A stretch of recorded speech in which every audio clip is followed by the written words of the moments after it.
Yeah, Dorothy is talking about alternative sociology, uh, more like a feminist kind of approach to sociology.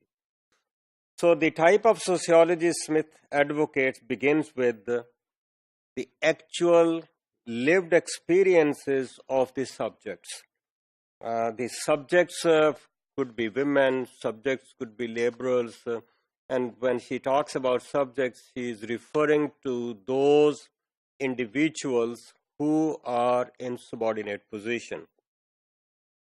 So, look into the actual lived experiences of the different functionaries in the subordinate positions and practical activities in which subjects are engaged or are supposed to engage. So, what roles are being assigned to them or have been assigned to them, and how they fulfill, fulfill these roles. And as I said, now these subjects in the subordinate positions can be peons, can be secretaries, secretaries can be men, can be women, and there could be other positions which are in a subordinate location. So we see that women fulfilling the expectations of their subordinate role as they attend to the needs of their bosses, needs of their others. Now, these are behind the scenes support roles. Now, without, I think, these supportive roles, nothing can function. So, since there is a division of labor, since there is interdependence, so different people, different functionaries in the system perform different roles. Now, their roles might be supportive role. Women could be teachers, women could be nurses, women could be secretaries, women could be computer operators, women could also be tellers. Now, different people in subordinate positions. Dorothy Smith is focusing more on women. Now, these people or the subjects in subordinate positions, they are providing essential services to the organization, to the system, and without the, let's say, performance of these sports services, the function cannot work.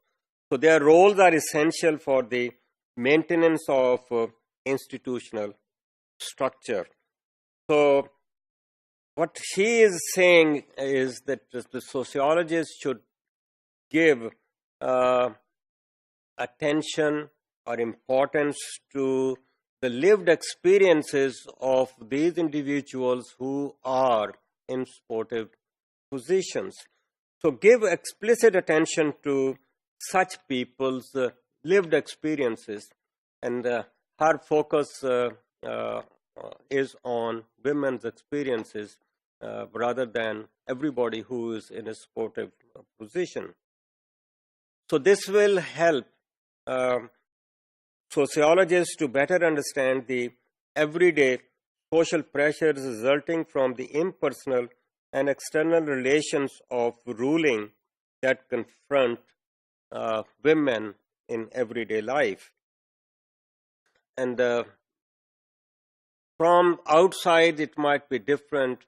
From objective side, one could have a different kind of situation, whereas from the subjective side, person might get a different kind of picture. So that is where the qualitative research comes. That's where she is trying to say, we look into the lived experiences of these subjects. So understanding women are the understanding of reality.